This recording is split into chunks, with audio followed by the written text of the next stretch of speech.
tulungan mo ako para mapatawad ko. At Janet Pictecacho, niyakap niya after 10 years. Pinatawad niya ang pumatay sa kanyang ina. Nung pinatawad niya, nakalaya siya saan?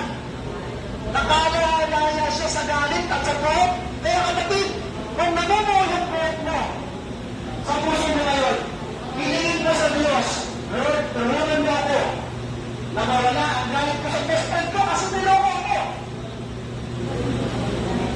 Tulungan mo ako sa tatay ko after 20 years. Bumalik para wala lang. Iniwan kami, nabigabando na kami. Pagkakatay ko, babalik ko siya para wala lang.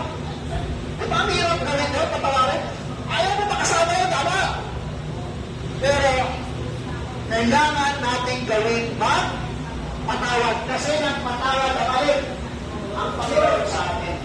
Palakpakan natin ang kapatiran ng Panginoon.